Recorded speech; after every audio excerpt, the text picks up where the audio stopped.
আসসালামু আলাইকুম। সবাইকে স্বাগত জানাচ্ছি আমি নাইম ফাথম মুবিন। শুরুতে সংবাদ শিরোনাম। বাংলাদেশের সর্বশেষ গুরুত্বপূর্ণ আপডেট সংবাদে আপনাকে স্বাগত। শুরুতেই সংবাদ শিরোনাম, পরে বিস্তারিত। প্রথমেই জানাবো আমাদের হাতে থাকা সর্বশেষ গুরুত্বপূর্ণ সবথেকে তাজা আপডেট সংবাদ। চট্টগ্রামে গুলি ছুড়ে 5 যুবকের চাঁদা দাবি। চট্টগ্রাম নগরের চানগাঁও বিসিক শিল্প এলাকায় আবারও গুলি ছুড়ে চাঁদা দাবি করেছে 5 যুবক। আজ দিন দুপুরে 5 জনের একটি দল শিল্প এলাকার একটি প্রতিষ্ঠানের সামনে এসে ফাঁকা গুলি ছোড়ে। পরে মুঠোফোনে এক যুবদল নেতাকে প্রাণনাশের হুমকি দেওয়া হয়। বিএনপি সরকার ক্ষমতায় আসার পরই এমনই চলছে দেশজুড়ে নৈরাজ্য।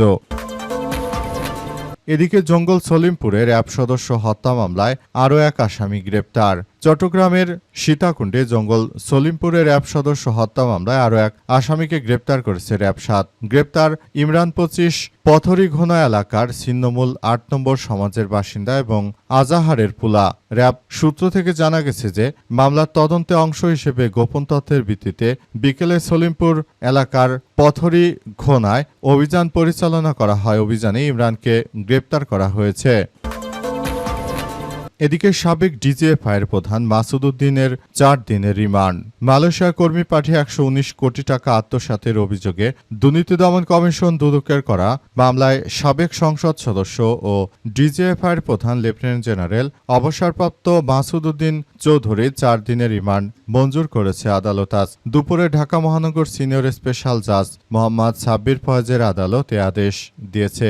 সংশ্লিষ্ট আদালতের বেঞ্চ সহকারী রিয়াজ হোসেন বিষয়টি নিশ্চিত করেছেন। এরপর জানাবো কার্যক্রম নিষিদ্ধ আওয়ামী লীগের মিছিল আটক 10।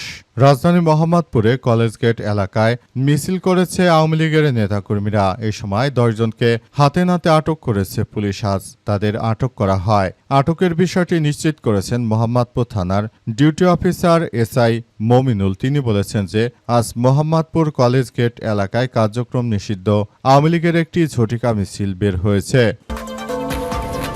এবং সর্বশেষ জানাবো বলিভিয়ায় জরুরি অবস্থা জারি, বিক্ষোভ দমনে সেনা মোতায়েন।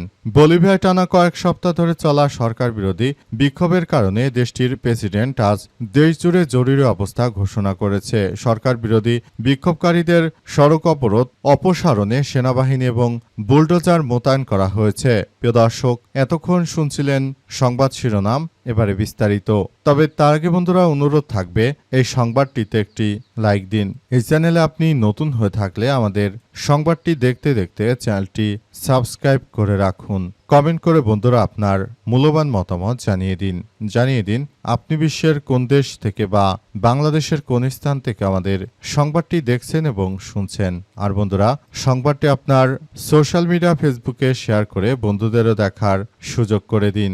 গাজা যুদ্ধে আপনি যদি নিরীহ ফিলিস্তিনিদের ভালোবেসে থাকেন বন্ধুরা, কমেন্টে ইয়েস লিখে পুরো বিশ্ববাসীকে আমাদের এই তাজা আপডেটটি দেখার সুযোগ করে দিন।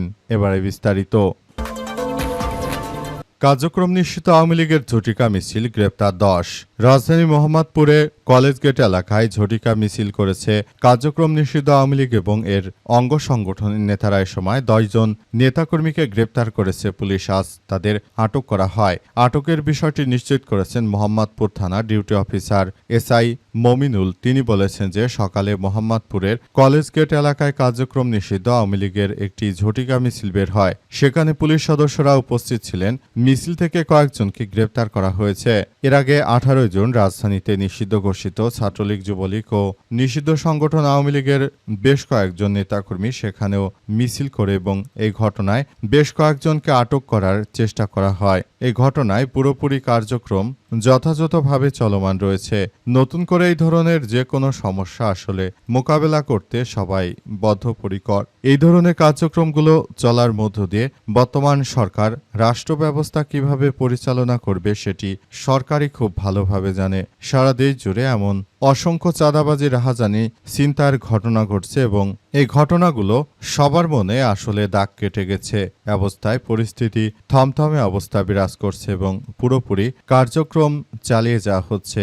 এই সন্ত্রাসীরা আসলে তারা যেটা শুরু করেছে সেটি কোনোভাবেই গ্রহণযোগ্য নয়। সন্ত্রাসীদের বিষ দাঁত উপড়ে ফেলা এখন সময়ের ব্যাপার।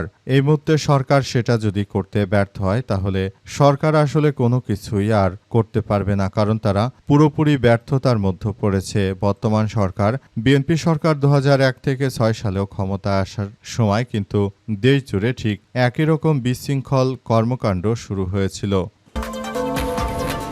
জঙ্গল সলিমপুরে র্যাব সদস্য হত্যা মামলায় আরও এক আসামি গ্রেপ্তার। জঙ্গল সলিমপুরে নির্বাচনের বেশ কয়েকদিন আগে হঠাৎ করে র্যাব সদস্যকে পিটিয়ে এবং কুপিয়ে হত্যা করা হয়েছিল। র্যাব সদস্য মুতালেবকে হত্যা করা হয়েছিল সন্ত্রাসীরা তাকে হত্যা করে তখন র্যাবের সদস্যদের নির্বাচনের আগে ব্যাপক হামলা চালিয়েছিল তাদের উপর। অবশেষে সেই মামলার আজ আরেকজন আসামি গ্রেপ্তার হয়েছে।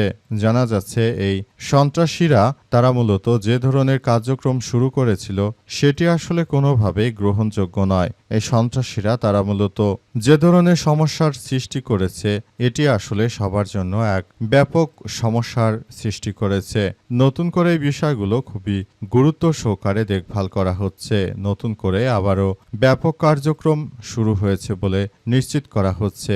দেখা যাক শেষ পর্যন্ত বিষয়গুলো কোন দিকে যায় সেটি এখন দেখার বিষয়। আমরা মনে করি বর্তমান সময়ে যে ধরনের কার্যক্রম আসলে চলমান রয়েছে সেটি আদতে কোন দিকে যাবে এবং কি হতে চলেছে সেটি এখন পর্যন্ত বোঝা যাচ্ছে না। পুরো পরিস্থিতি খুবই থমথমে অবস্থা বিরাজ করছে। দেখা যাক শেষ পর্যন্ত পুরো পরিস্থিতি কোন দিকে যায়। সন্ত্রাসীরা তারা মূলত সরকারি কর্মকর্তাদের বিরুদ্ধে যে অনাকাঙ্ক্ষিত ঘটনাগুলো ঘটিয়েছে সেটি আসলে কোনোভাবেই গ্রহণযোগ্য হতে পারে না। তারা মূলত যেটা শুরু করেছে সেটি সবার জন্য এক ভয়াবহ বিপর্যয়কর পরিস্থিতি বয়ে আনতে পারে। জঙ্গল সলিমপুরে সন্ত্রাসীদের অভয়ারণ্যে পরিণত হয়েছিল হাসিনার আমল থেকে।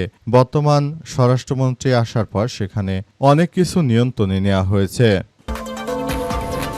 চট্টগ্রামে গুলি ছুড়ে 5 যুবকের চাঁদা দাবি। এবার চট্টগ্রাম নগরীতে চানগাঁও বিসিক শিল্প এলাকায় আবারও গুলি ছুড়ে চাঁদার দাবি করেছে 5 জন যুবক। আজ দিন দুপুরে 5 জনের একটি দল শিল্প এলাকায় একটি প্রতিষ্ঠানের সামনে এসে ফাঁকা গুলি ছুড়ে পরে মুঠোফোনে এক যুবদল নেতাকে প্রাণনাশের হুমকি দেওয়া হয়।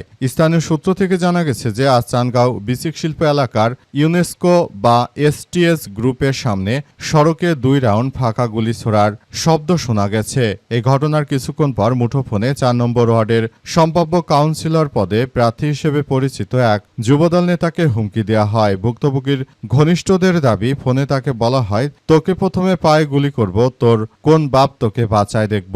সিসিটিভি ফুটেজে দেখা গেছে 5 যুবক চাঁদার দাবিতে চাঁদগাঁও বিসিক শিল্প এলাকার ইউনেস্কো ঢোকার আগে পিস্তল হাতে কয়েক রাউন্ড গুলি ছুটছে। গত বছর 2024 সালের 5 আগস্ট রাজনৈতিক পথ পরিবর্তনের পর চানগাঁও শিল্প এলাকায় বেশ কয়েকটি গুলির ঘটনা ঘটে। চানগাঁও থানার ওসি জসিমউদ্দিন বলেছেন যে আজ 5 জন সন্ত্রাসী চাঁদার দাবিতে এই ঘটনাটি ঘটিয়েছে বলে আমাদের কাছে তথ্য এসেছে। ওই যুবদল নেতাসহ ভুক্তভোগীদের অভিযোগ দিতে বলেছি, কিন্তু তারা এখনো লিখিত কোনো অভিযোগ দেয়নি।